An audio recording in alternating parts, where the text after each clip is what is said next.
I get to vach everybody. So I'll tell you, Maisa, there are certain towns in Europe that, on the map are not so big, but in, sort of the map of Yiddishkeit, they're very, very big. And Pshischa is one of them. Pshischa is a small place, but a lot of great tzadikim live there. A lot of huge dynasties of Chassidus come from that place of Pshischa. So one of the tzadikim that was a Rebbe in Pshischa was the Rebbe Yerachmiel of Pshischa, a little bit less well known. So there's a mice about the Rebbe Yerachmiel of Pshischa the following that. It was, one day, one night, he gets a knock on the door. Okay, who is it? It's Yankel. Yankel is the tailor of Pshischa.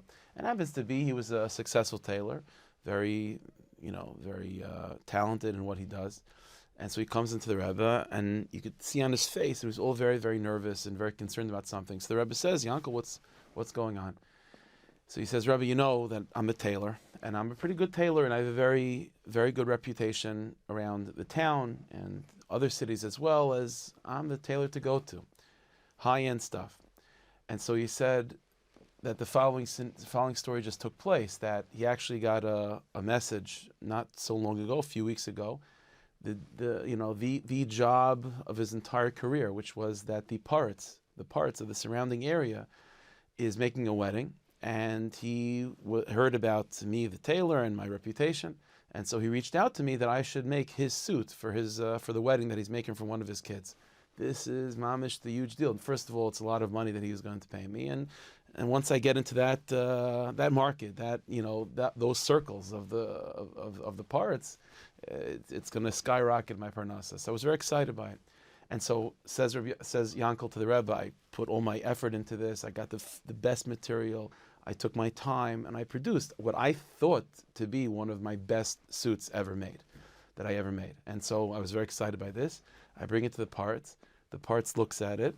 He takes it. He feels it. And he starts yelling and screaming at me. They call you the tailor, that you're such a good tailor. This is what you bring me. It's a shmata. It's nothing. It's the colors are off. The length is off. Everything. It's not comfortable. This is what you call me? Forget it.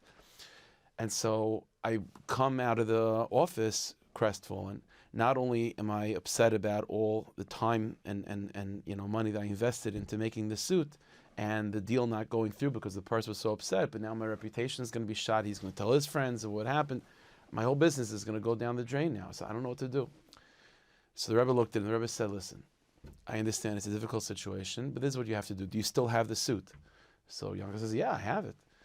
So he says, what you do? Take the suit, go back to your shop and to your office, take the suit, take out every stitch, and just stitch it back together. The same way it was, but just put it back together. Take it apart and put it back together. And then it'll be matzliach. So Yankel says to Rebbe, it's the same suit. The parts didn't like it then, why is he going to like it now? Rebbe says, trust me, just do it. Okay. So Yankel goes back to his shop, and he takes off every stitch, puts it back together.